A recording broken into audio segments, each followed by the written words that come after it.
Mario participe de cette christique parce que les autres églises n'arrivent pas encore à comprendre, ne cernent pas encore la réalité de l'accueil que nous réservons à Marie au sein de cette église, et les objections dont nous sommes assaillis au quartier peuvent être de nature à remettre en cause notre foi, la foi des plus faibles, et donc il est important de s'instruire de l'enseignement de notre église. Mais Marie est apparue comme une énigme, et on comprend pourquoi. Elle est une énigme parce que, pauvre créature qu'elle est, comment une pauvre créature peut-elle recevoir Dieu? Comment le fini peut-il recevoir l'infini? Comment le temps peut-il recevoir l'éternité? Donc, Marie est absolument une énigme, mais elle est encore une énigme parce que pourquoi Dieu a-t-il besoin de la coopération d'une femme pour venir au monde, puisqu'il est le Tout-Puissant? Pourquoi va-t-il, on va dire, quémander le oui de Marie pour que soit rendue possible l'incarnation de son Fils?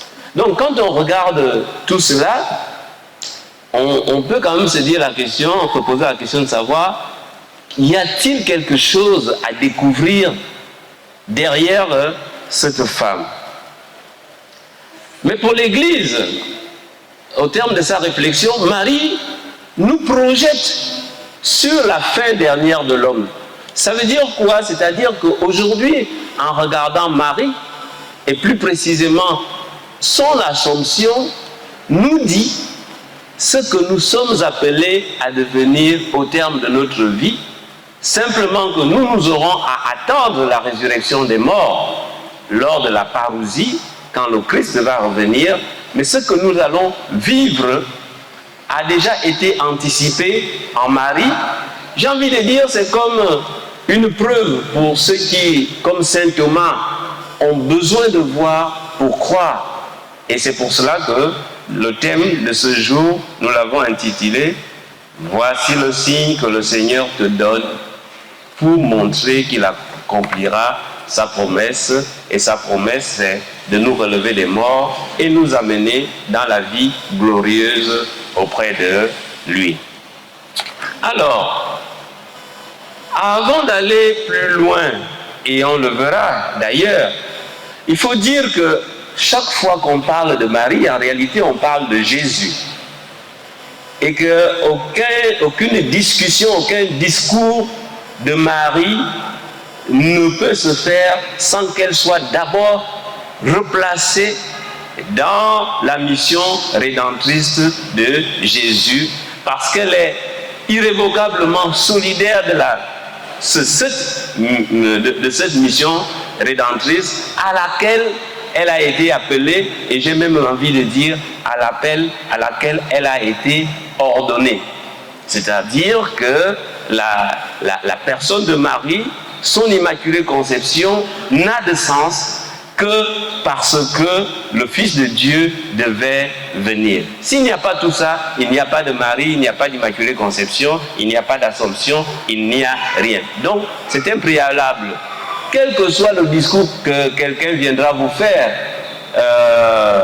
même si c'est une thèse bien développée avec des arguments, si on ne parle pas de Jésus, on a fait un excellent hors-sujet. Le travail est excellent, mais c'est un excellent hors-sujet. Et nous allons le voir dans l'histoire de l'Église. L'histoire de l'Église, ou l'histoire de la foi de l'Église, va commencer par le kérigme. C'est ce cri qui dit la première profession de foi chrétienne. Jésus-Christ est Seigneur, il est mort, il a été ressuscité, nous en sommes témoins, et c'est pourquoi nous vous appelons à la conversion. Ça, c'est le premier cri, la première profession de foi chrétienne. Jésus-Christ est Seigneur, il est mort et ressuscité, nous en sommes témoins, donc nous vous appelons à la conversion. Ensuite, à la suite de ce kérigme, on va avoir le credo des apôtres. Et donc, dans ce credo qui veut dire « je crois », qui est le résumé de la foi chrétienne, ce credo va prendre la précaution de mentionner que Jésus est né de la Vierge Marie. Pourquoi avait-on besoin de le préciser? Nous n'en savons rien, mais on l'a précisé. On aurait pu tout dire sans avoir besoin de préciser qu'elle est née de la Vierge Marie. Mais si on l'a dit, c'est parce que ce détail a son importance. Et ensuite, après ce credo, on va avoir un autre credo qui va arriver, qui est le credo de Nicée-Constantinople. Pourquoi Nicée-Constantinople? Parce qu'en réalité, il a fallu 2 conciles et 50 ans. 2 conciles et 50 ans pour adopter, formaliser ce credo. Puis celui de Constantinople en 381, qui ont fait le credo de Nicée-Constantinople que nous connaissons. Il restait un débat au sein de l'Église, et certains pères de l'Église, c'est un grand théologien comme Arius, ont remis en cause la double nature éternelle de Jésus. Certains ont prétendu que Jésus était Dieu, puisqu'il était la parole de Dieu par qui tout a été fait, mais qu'en descendant sur la terre, il a abandonné sa divinité et il est devenu un homme simple, et qu'il a retrouvé sa dignité lors de sa résurrection. Et donc, le concile d'Éphèse s'est donc réuni, et sous la conduite de l'Esprit Saint, il a affirmé que Jésus est éternellement Dieu. Et donc, si Jésus est éternellement Dieu, l'enfant que Marie a accouché est Dieu. Et c'est de là que vient le titre de Théotokos, c'est-à-dire celle qui accouche Dieu. Donc, comme on le voit, en fait, la reconnaissance de la Vierge Marie est une conséquence de la seigneurie du Christ. C'est un effet collatéral. Et donc, toute la réflexion mariale doit d'abord partir de la seigneurie de Jésus et de la puissance infinie de sa mission rédemptrice. C'est de ça qu'il s'agit. Donc, une fois qu'on a replacé cela, on va maintenant arriver à l'Assomption. Et cette Assomption a d'abord été une croyance. Et c'est une croyance qui est devenue très populaire en Orient. Et c'est d'abord l'Église de Jérusalem qui va consacrer une fête à la Sainte Marie, qui est la fête de l'Assomption aujourd'hui. Ce n'est que plus tard que l'empereur byzantin Maurice, qui a vécu entre 582 et 602, va généraliser la célébration de l'Assomption dans tout son empire.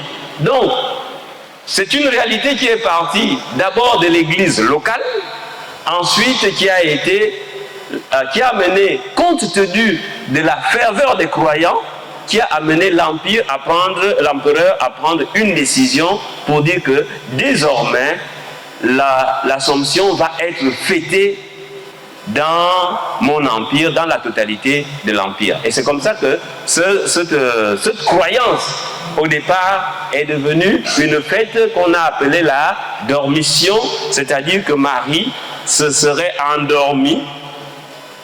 Elle a connu une mort paisible, tel un sommeil, et qu'à la suite de cette mort, elle est montée au ciel. Donc on voit qu'au VIe siècle, 582 à 600, on va adopter la fête de l'Assomption dans l'église d'Orient. Mais ce n'est que 3 siècles plus tard, puisque c'est au concile de Mayence en 813, donc nous sommes maintenant au 9e siècle, que l'église de l'Occident va à son tour adopter la fête de Somption.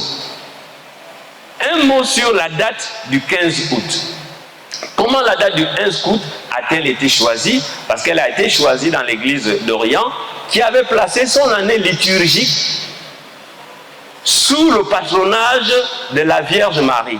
Et donc l'année liturgique là-bas, elle va commencer le 1er septembre, c'est-à-dire 8 jours avant la date de la fête de la naissance de la Vierge Marie, qui est le 8 août.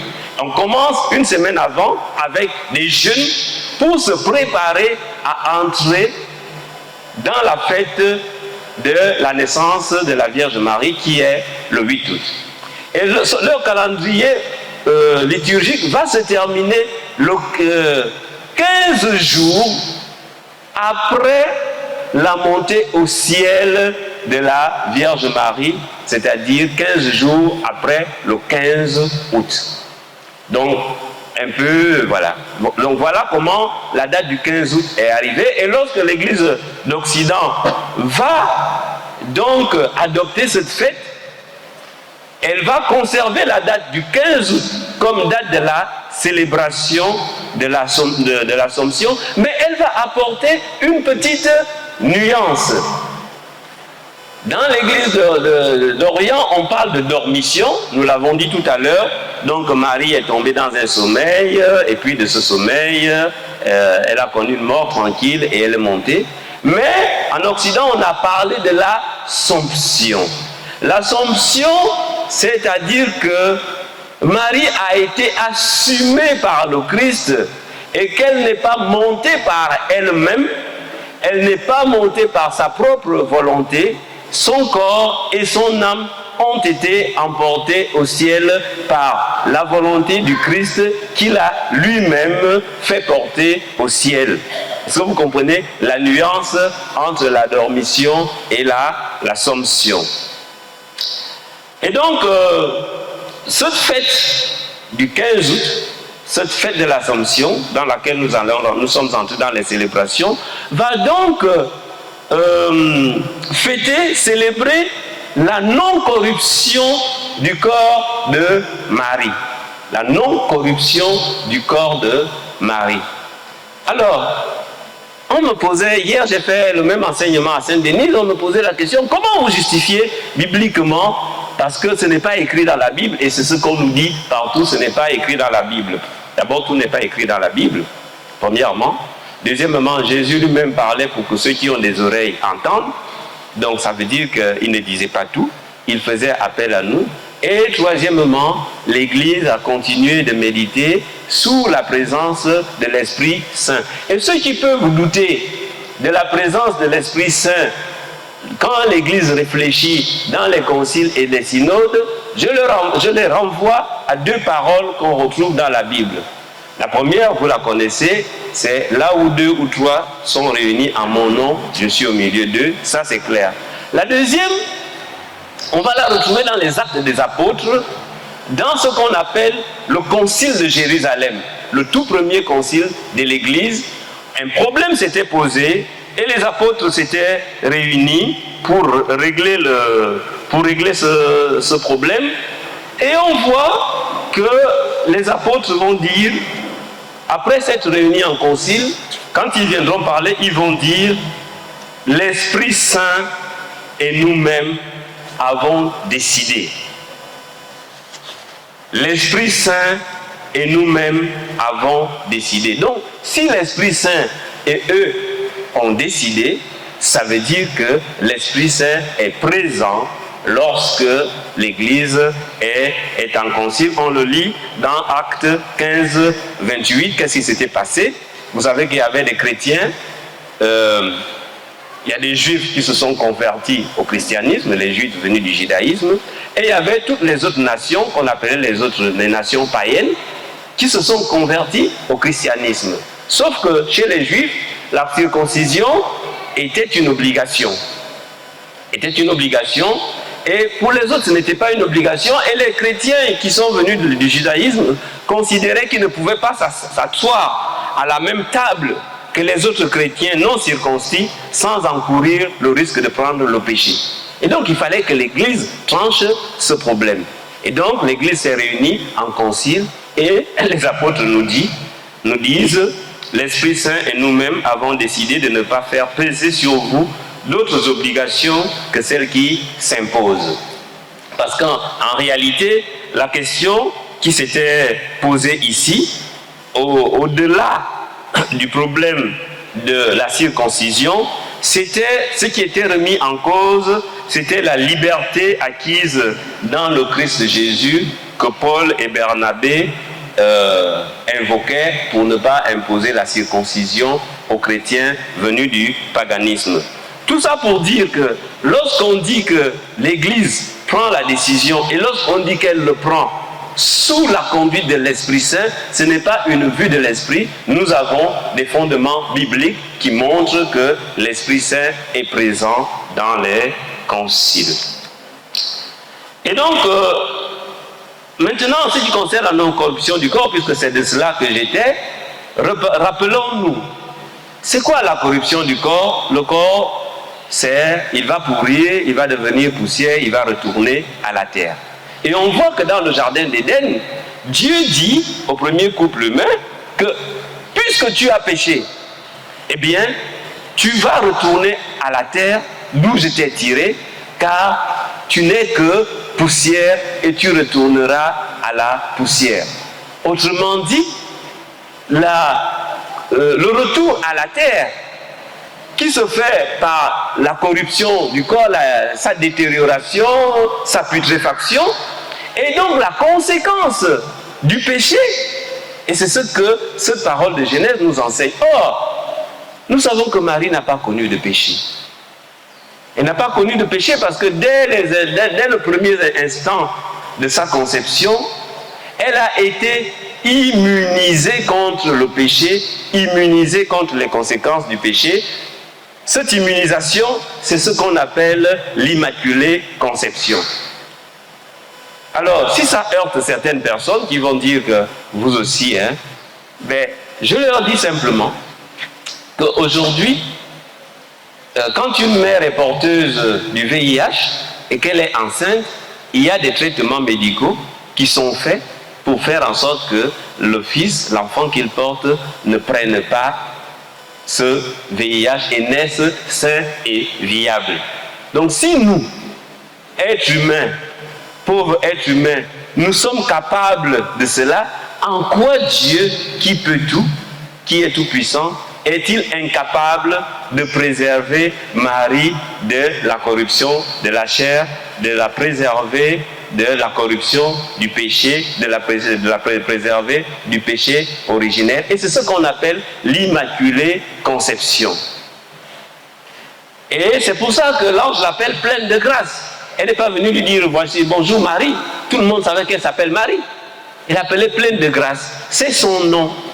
Parce que les exégèses disent que le temps, l'optatif qui a été utilisé par l'ange pour désigner Marie comme pleine de grâce signifie une action passée dont les effets sont présents dans le futur. Comme quand je dis de quelqu'un qu'il est mort, je dis qu'il est mort. Au moment où je parle, il était mort. Au moment où je parle, il est mort. Il restera mort. Donc Marie est pleine de grâce. Elle est remplie de grâce de toute éternité. Et il est impensable que, remplie de grâce, elle ait pu connaître la putréfaction du tombeau. Si cela était le cas, peut-être que notre foi, elle serait vaine.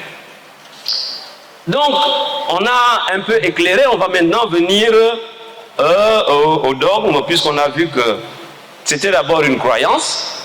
La croyance est devenue fête. Et la fête est devenue dogme. Et le dogme va être proclamé en 1950. Donc vous voyez le temps que l'Église a mis. En 813, l'Église adopte l'Assomption de Marie comme fête.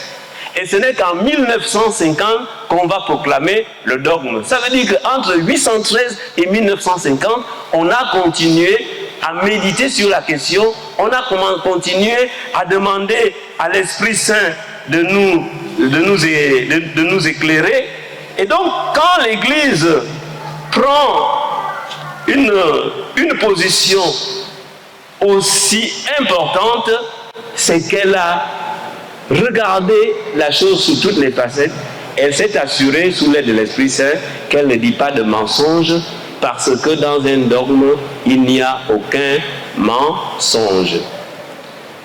Et pour vous en convaincre, puisqu'on aime toujours avoir des références bibliques, on va voir quelques proclamations qu'on peut considérer de dogmatiques, même si elles n'ont pas été formalisées à l'époque, mais c'est ce que l'Église a reformalisé après. La première proclamation dogmatique, c'est-à-dire une proclamation qui nous révèle la vérité éternelle sur le Christ, qui il est. On la voit lorsque Marie rend visite à Élisabeth. Élisabeth va dire, le texte va dire qu'elle fut remplie de l'Esprit Saint. Et qu'est-ce qu'elle a dit? Comment m'est-il donné que vienne à moi la mère de mon Seigneur? Donc vous voyez que sous l'action de l'Esprit Saint, Élisabeth fait une proclamation, Jésus-Christ est Seigneur. Donc elle nous révèle la vérité éternelle concernant la personne de Jésus.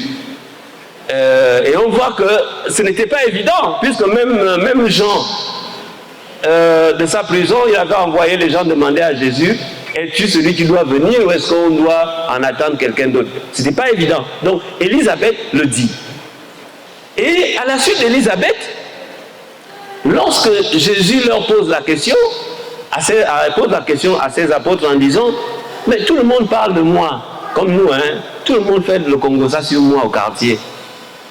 Ils disent que je suis celui-ci, je suis ceci. Mais vous qui êtes avec moi tous les jours là, vous dites que je suis qui? Et puis elle va dire, tu es le Christ, le Fils du Dieu vivant. Et Jésus va lui dire, ce ne vient pas de toi. Ce n'est pas la chair et le sang qui te l'ont dit, mais c'est l'Esprit Saint qui te l'a dit. Et donc, Pierre venait de dire quelque chose qui n'était pas écrit dans les livres juifs. Et donc, le dogme, il nous dit en premier lieu qui est le Christ. Il nous dit en second lieu quelle est l'étendue de la gloire que le sacrifice de Jésus nous a apporté. Et ce dogme est, comment je vais dire, il ne peut contenir aucun mensonge. Et c'est pour ça que, comme il n'y a pas de mensonge, il constitue la fondation sur laquelle l'Église bâtit sa foi.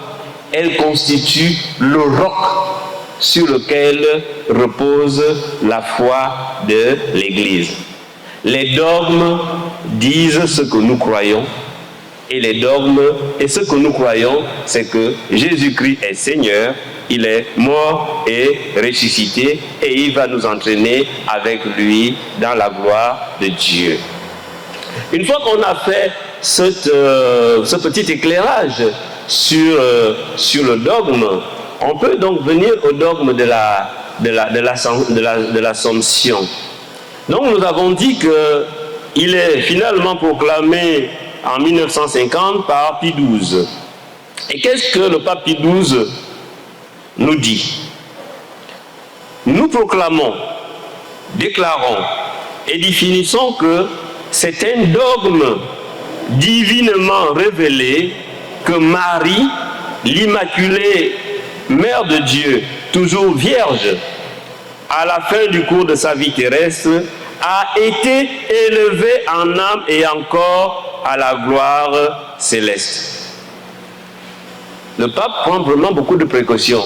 Il ne dit pas qu'elle s'est élevée. Un peu comme moi, quand je prends le taxi, je vais à la gare routière, je vais vous dire que non, je suis parti à la gare routière, je ne suis pas parti à la gare routière, on m'a amené à la gare routière. Donc si on dit elle s'est élevée, ça peut laisser un petit doute. Elle a été élevée en âme et en corps. Alors, ça veut dire qu'à la mort de Marie, elle n'a pas connu la séparation de l'âme et du corps. Et c'est d'ailleurs la raison pour laquelle son corps ne peut pas pourrir, puisque la putréfaction vient justement, c'est l'âme qui vivifie notre corps, c'est l'âme qui fait vivre notre corps, et une fois que cette âme est partie, et le corps, eh bien, il va se déliter, il va pourrir, il va faire comme vous voulez. Donc, mais ça veut dire que Marie a été sauvée corps et âme. Et vous allez encore me dire, l'Église catholique aussi abuse, hein, comment on peut faire de telles affirmations? Premièrement, y a-t-il une impossibilité à entrer au ciel avec son corps? Si on regarde la Bible, non.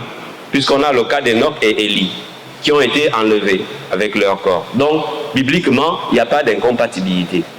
Y a-t-il une incompatibilité à entrer au ciel immédiatement après sa mort? Si on regarde encore la Bible, non, il n'y a pas d'incompatibilité, puisque sur la croix, Jésus va dire au bon larron, en vérité, je te le déclare, aujourd'hui, tu seras avec moi dans le paradis. On peut entrer, mais cela reste toutefois de l'ordre de la grâce. Cela reste de l'ordre de la volonté. Cela reste de l'ordre du choix et de la décision de Dieu. Parce que souvent, les gens posent la question, et on m'a posé souvent cette question dans les enseignements. Oui, Jésus dit de prier avec foi, moi je prie avec foi, et pourtant, mes vœux ne sont pas exaucés. Au-delà de la foi, et avant la foi, il y a d'abord la grâce. Et ce n'est que Jésus lui-même qui décide quand est-ce qu'il te donne sa grâce. À condition que tu t'ouvres à cette grâce. La voix du Seigneur disait, qui enverrai-je? J'ai répondu. Est-ce que nous répondons quand la voix du Seigneur nous appelle? Parce que quand on dit que le Seigneur appelle, ça peut faire croire que le Seigneur est injuste. Parce que pourquoi il a appelé l'autre et pourquoi il ne m'a pas appelé? Il a appelé tout le monde. Mais il y en a qui se sont levés. Et vous savez, l'histoire de Marie, quand je réfléchis, me renvoie souvent à Sodome et Gomorrhe. Parce que, pourquoi je dis ça? Parce que combien de temps Israël a attendu la venue du Seigneur? Combien de temps? Et vous voyez même que lors de la transfiguration, les gens disent qu'il était avec Élie. Et Élie a vécu 800 ans avant Jésus. Ça veut dire que ça fait plus de 800 ans que Dieu ne s'est plus manifesté. Que le peuple s'est senti abandonné. Mais pourquoi il ne s'est pas manifesté? Parce que comme à Sodome et Gomorrhe, il a attendu d'avoir ne serait-ce qu'un seul juste. Ce qu'il vienne dans le monde. Et l'incarnation va donc être le premier sacrement que Dieu fait à l'humanité en venant en Jésus, en Marie, parce qu'il a enfin trouvé une âme pure qui est capable de recevoir le Christ. Mais il l'a préparé lui-même depuis toujours. Donc,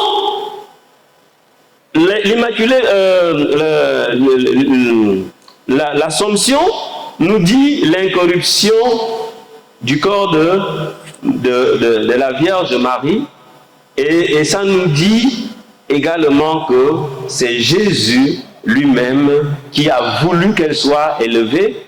Et moi j'ai envie de dire que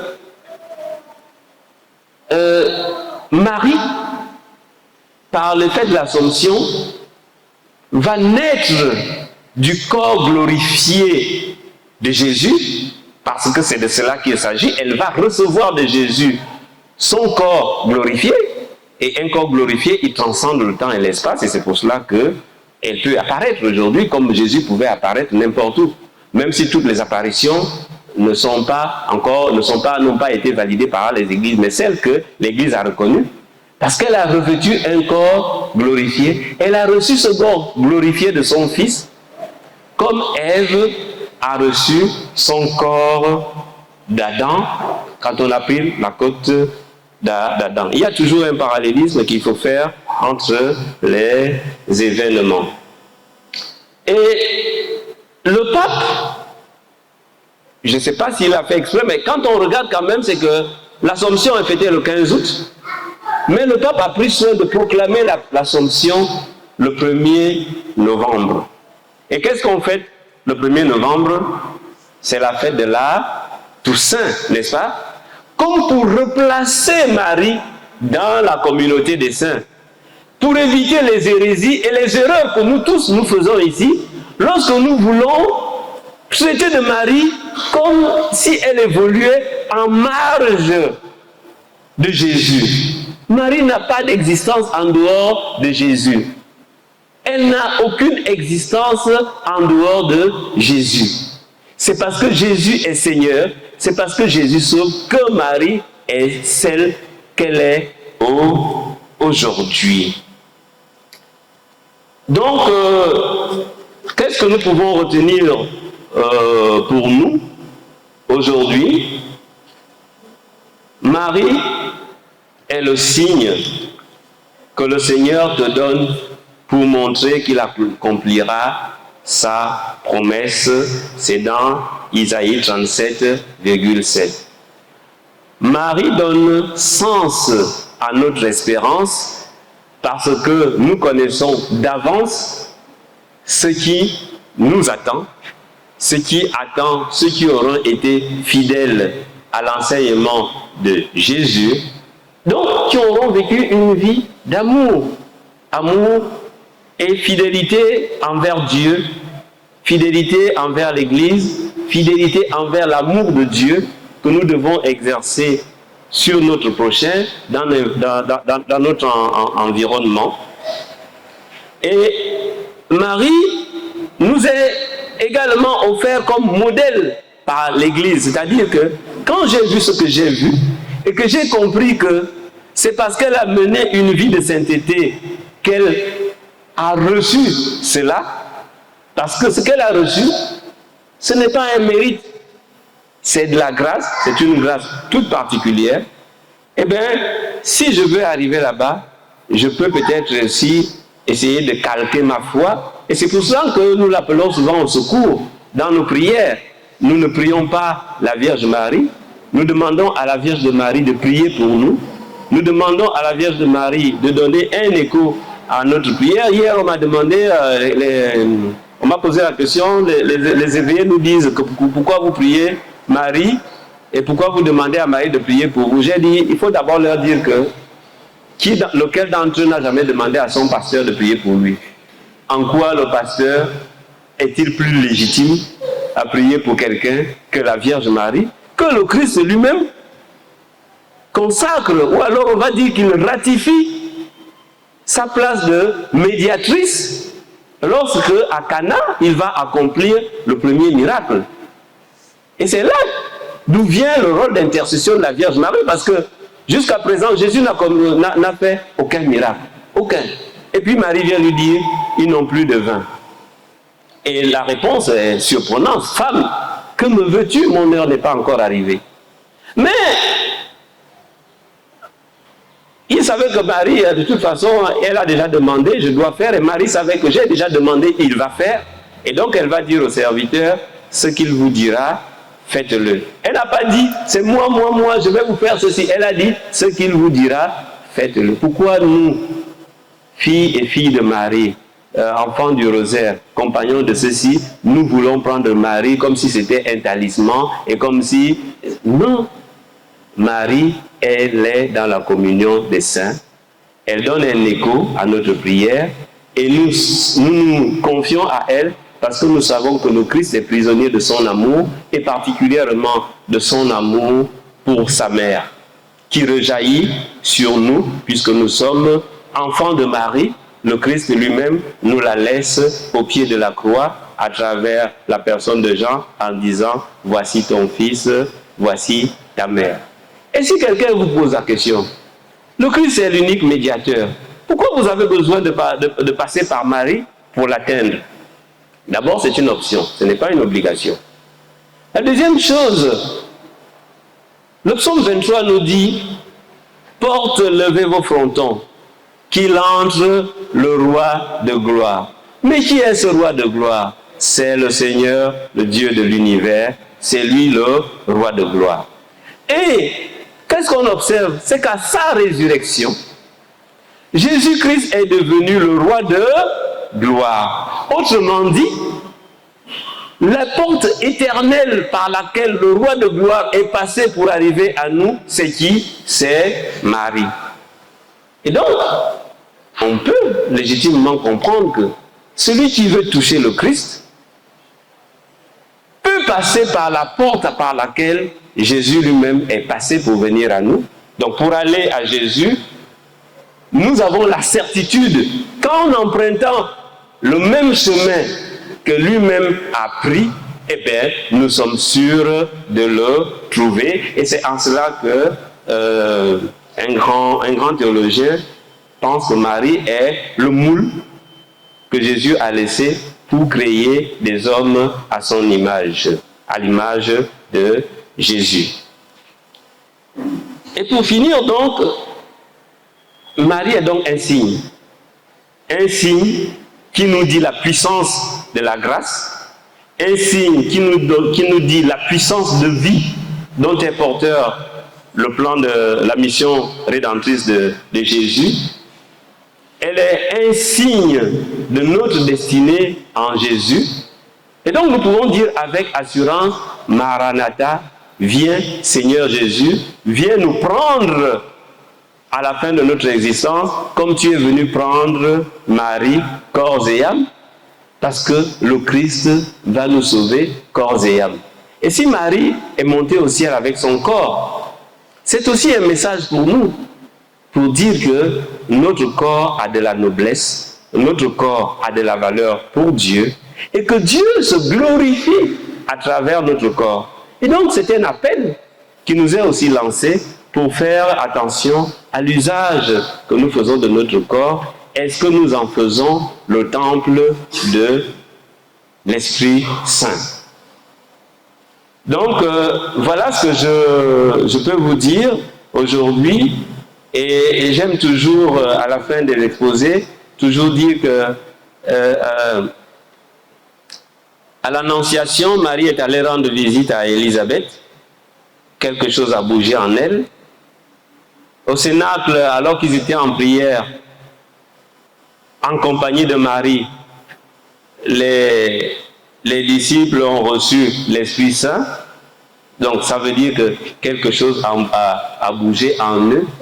Et aujourd'hui, Marie est revenue nous rendre visite à l'occasion de cette fête de l'Assomption. Il faut que quelque chose bouge en nous. Je vous remercie et je vous demande de chanter Magnifica, Alléluia, Magnifica, Magnifica, oh Magnifica. Mon âme glorifie le Seigneur. Mon âme glorifie le Seigneur parce qu'il a fait de grandes choses pour moi. Et l'une de ces grandes choses, c'est l'Assomption au nom du Père et du Fils et du Saint-Esprit. Amen.